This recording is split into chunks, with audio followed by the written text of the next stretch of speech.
जय श्री कृष्णा। राधे राधे सभी भक्तों को हमारे YouTube चैनल कृष्ण प्रेम रस धारा में आप सब भक्तों का बहुत बहुत स्वागत है। तो चलिए आज हम बात करते हैं पितृपक्ष के बारे में। पितृपक्ष शुरू होने जा रहा है 10 सितंबर 2022 को।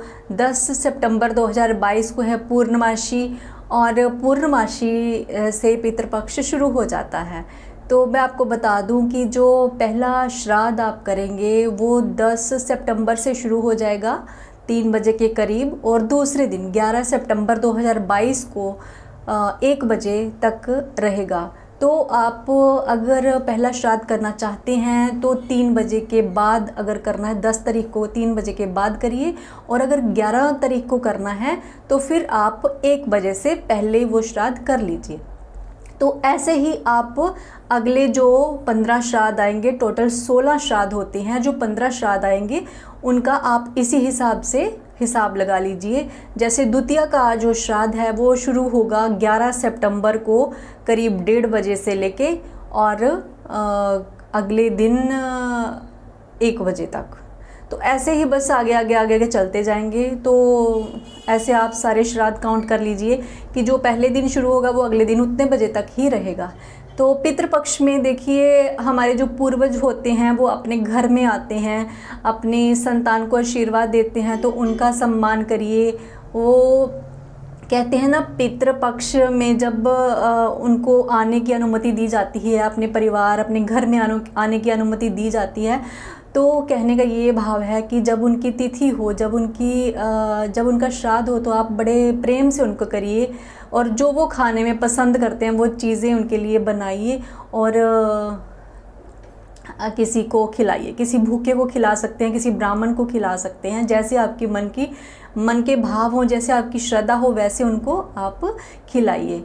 और एक बात मैं आपसे और कहना चाहती हूँ, जो मैंने आपको पिछले श्राद्धों में भी बताया था कि आप भगवत गीता जी का पाठ ज़रूर करिए, उनके नाम का, और ज़रूर करिए। मैं उसकी पिछले जो वीडियो है, पिछले साल की जो वीडियो है, मैं आपको डिस्क्रिप्शन में उसका लिंक दे दूँगी, तो आप उसको भी खोल के देख लीजिए, उसमें आपको सारी जानकारी मिल जाएगी। तो मैं ये कहना चाहती हूँ कि पितृपक्ष में आपके घर में कोई भी आ जाता है, कोई भी, वैसे तो आपके घर में अगर कोई भी आए तो उसका सम्मान कीजिए और उसे अपने घर में आदर सहित बुलाइए और उसे बिना कुछ खाए घर से नहीं जाने दीजिए। तो पितरों का भी सम्मान कीजिए। जो हमारे पितर होते हैं वो हमारे पूर्वज होते हैं, तो पूर्वज जो होते हैं ना, वो बच्चों को आशीर्वाद दे के जाते हैं, लेकिन अगर बच्चे उन्हें भूल जाते हैं तो फिर उन्हें क्रोध भी आ जाता है। तो इसलिए उन्हें क्रोध ना दिलाइए, उनका सम्मान कीजिए और शुद्ध भाव से भोजन बनाइए उनके लिए। और ऐसे जैसे आपको भी उसका होना चाहिए कि हमारे पूर्वज आएंगे तो वो भूखे ना चले जाएं। तो कहते हैं ना, श्राद्ध में आपके घर में कोई गैया भी आती है, गैया को तो वैसे रोज़ ही पहले निवाला आप गैया जी को खिलाइए, तो भगवान भी भोग वो ग्रहण करते हैं। वो मतलब भगवान भी उसके बाद जो भोग प्रसाद लगता है ना, भगवान भी खुश होके पाते हैं। तो जब आप खाना बनाइए तो पहली चपाती आप गैया के लिए बनाइए और उसके बाद आप भगवान को भोग लगाइए, क्योंकि कोई भी चीज़ पाने से पहले ना भगवान को भोग जरूर लगाना चाहिए, क्योंकि भगवान का भोग लगने के बाद वो हो जाता है प्रसाद।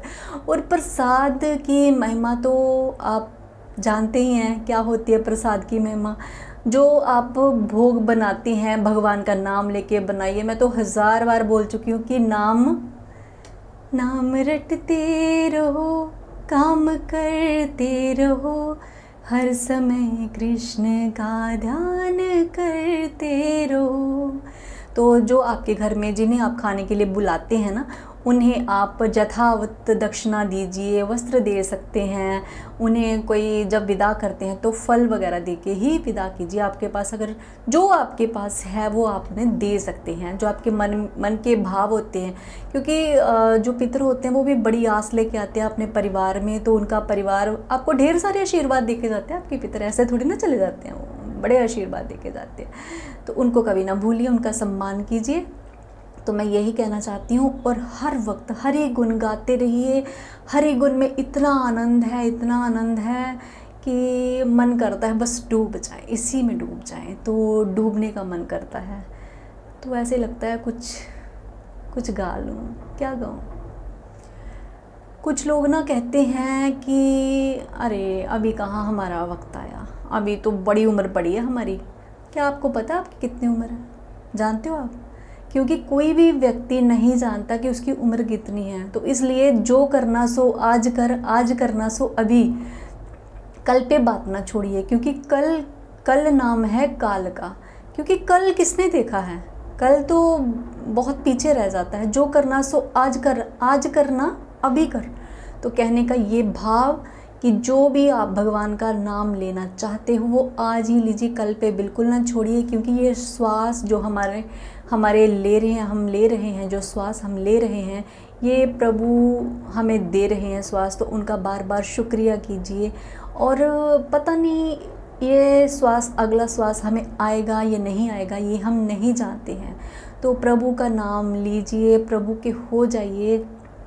इस दुनिया के झंझट में पड़े हो सभी लोग, हम भी पड़े हैं, आप भी पड़े हैं। लेकिन इस दुनिया के झंझट में पड़ने के बाद देखिए, मैं आपको ये कहना चाहती हूँ कि कुछ भी हासिल नहीं होता है। बस आप अपनी जिम्मेदारी समझिए। प्रभु ने आपको एक काम दिया है, एक जिम्मेदारी दी है, उसे निभाइए। लेकिन उसमें डूब ना जाइए। उसमें डूबने से आपका जीवन जो व्यर्थ हो जाएगा। ये मनुष्य जीवन बड़े भाग्य से मिलता है। 84 लाख जोनियों के बाद ये मनुष्य जीवन मिला है। इसे व्यर्थ ना गवाइए। क्योंकि भगवान ये कहते हैं कि जो व्यक्ति मेरी शरण में आ जाता है, चाहे वो कितना भी पापी हो, मेरी शरण में आए हुए व्यक्ति को मैं स्वीकार करता हूँ और उसके सारे पाप मैं नष्ट कर देता हूँ, सारे पाप उसके दूर हो जाते हैं। तो प्रभु के श्री चरणों में लगे रहिए। भगवान आपको अपना बनाएंगे, आपके सभी कष्टों को दूर करेंगे, आपके सभी पाप जो आपने किए हैं उसको भी भगवान ख़त्म कर देंगे, उन पापों को। तो आपको भगवान के श्री चरणों में लगे रहना चाहिए। देखिए, हमें ये मनुष्य जीवन बड़े भाग्य से मिलता है। और जब मनुष्य जीवन भाग्य से मिलता है ना, तो उसको व्यर्थ नहीं गंवाना चाहिए। हमारे जीवन का एक लक्ष्य होना चाहिए। वो लक्ष्य क्या होना चाहिए? भगवान की सेवा करनी और भगवान को इसी जन्म में पाना है। अगर हमारे जीवन का ये लक्ष्य दृढ़ है, हमारा संकल्प दृढ़ है, तो भगवान हमें ज़रूर मिलेंगे, ज़रूर मिलेंगे और ज़रूर मिलेंगे। क्योंकि एक विश्वास ही होता है ना। द्रौपदी जी ने विश्वास किया था भगवान पे, तो भगवान आए। पहले उन्होंने सबकी ओर देखा, किसी ने उनकी रक्षा नहीं की थी। लेकिन जब उन्होंने दोनों हाथ ऊपर करके भगवान को पुकारा, हृदय से, दिल से पुकारा, तो प्रभु आए। तो ऐसे मुझे भी पूर्ण विश्वास है, प्रभु मेरे मरने से पहले, मेरे श्वास रुकने से पहले आएंगे और ज़रूर आएंगे। अभी भी मेरे प्रभु, देखिए, एक मेरे शब्द में कितनी शक्ति होती है। जब हम बोलते हैं ना प्रभु, भगवान, श्री कृष्ण, जिसको भी आप पूछते हैं, उनका नाम लेते हैं ना, तो जब उनका आप उसके साथ मेरा जोड़ देते हैं ना, मेरा, तो फिर वो आपकी हो जाती, तो प्रभु के भी आप हो जाते हो। तो इसलिए मेरे कहिए, मेरे कृष्ण, मेरे प्रभु, मेरे गिरधर, मेरे राम, मेरे श्याम, सब कुछ मेरे ही कहिए। जब आप मेरे शब्द का प्रयोग करते हैं तो प्रभु आपके हो जाते हैं। तो देखिए, कलयुग की बात है। मीरा जी को प्रभु मिले, नरसिंह जी को प्रभु मिले, है ना, सूरदास जी को प्रभु मिले, हरिदास जी को प्रभु मिले। कलयुग की बात है ये। हम सभी जानते हैं, इन सभी भक्तों को प्रभु मिले। तो अगर हम भी सच्चे भाव से उन्हें चाहेंगे तो हमें भी ज़रूर मिलेंगे प्रभु। प्रभु की लीला तो अपरंपार है। प्रभु बहुत सारी लीलाएं करते हैं। इस कली काल में प्रभु ने अपनी लीलाओं से सभी को रिझाया है, सभी को बताया है कि मैं इधर ही हूँ, मैं आपके साथ हूँ, आपके पास हूँ, आप क्यों घबराते हो। तो प्रभु की लीलाएं नित्य नई लीलाएं होती हैं। प्रभु बहुत सारी लीलाएं करते हैं और अपनी लीलाओं से हमें अपना बना लेते हैं। और प्रभु के जो मोटे मोटे नैन हैं ना, वो हमारे दिल पे लगते हैं वो नैन, और बड़े मीठे, बड़े प्यारे। फिर बस प्रभु ही हमें दिखाई देते हैं, फिर और कोई हमें दिखाई नहीं देता है। सभी भक्तों से यही कहना चाहती हूँ कि बोलने को दी जुबान, पर तू कुछ बोलता क्यों नहीं है। लेने को शाम नाम तो मुख खोलता क्यों नहीं है। ये आज का न बोलना, एक दिन तुम्हें याद आएगा। तू बोलना तो चाहेगा पर बोल नहीं पाएगा।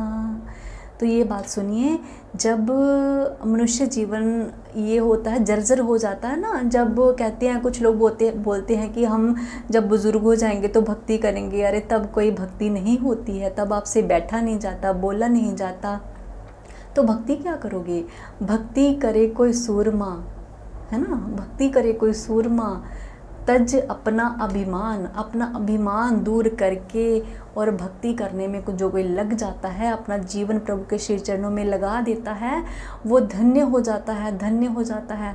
और उसके दर्शन करने मात्र से ही अन्य लोग भी धन्य हो जाते हैं। तो मैं आपसे यही कहना चाहती हूँ कि प्रभु की भक्ति करिए, क्योंकि जब ये शरीर जर्जर हो जाएगा, ना आपसे बोला जाएगा। अब बोलने को ज़ुबान दी है तो राधे राधे बोलिए, कृष्ण कृष्ण बोलिए, राम राम बोलिए, जो आपको अच्छा लगे वही आप बोलिए। तो बोलने को दी ज़ुबान, पर तू कुछ बोलता क्यों नहीं है? अब मैं आपसे ये कह रही हूँ कि आपको बोलने को ज़ुबान दी है प्रभु ने, उनको देखिए जिनके पास ज़ुबान भी नहीं है, वो बोलना चाहते हैं लेकिन वो बोल नहीं पाते। तो ऐसे ही जब आप बिस्तर पकड़ लोगे, बूढ़े हो जाओगे, तो आप बोलना चाहोगे लेकिन आप बोल नहीं पाओगे। लेने को श्याम नाम तो मुख खोलता क्यों नहीं है? मैंने बहुत से लोग देखे हैं सत्संग में जाते हैं, बस ऐसे बैठे रहते हैं, ऐसे कई लोग तो बड़े झूमते हैं, नाचते हैं। तो झूमो, नाचो, गाओ, प्रभु को रिझाओ, प्रभु को मनाओ। और कहते हैं ना कि भगवान के आगे नाचो, गाओ, ताली बजाओ। तो दुनिया के आगे नाचने में क्या मिलता है? दुनिया दे ले नचे अब तेरा, फिर भी ना कोई बनिया मेरा। नी मैं की करना संसार, अज मैनू नच लैण दे, नच लैण दे नी मैनू, नच लैण दे, नच लैण दे नी मैनू, नच लैण दे। नी मैं नचना, ओ मैं नचना, नी मैं नचना शाम दे नाल, अज मैनू नच लैण दे, नच लैण दे नी मैनू, नच लैण दे, नच लैण दे नी मैनू, नच लैण दे। नी मैं नचना शाम दे नाल, अज मैनू नच लैण दे। जय श्री कृष्णा, राधे राधे।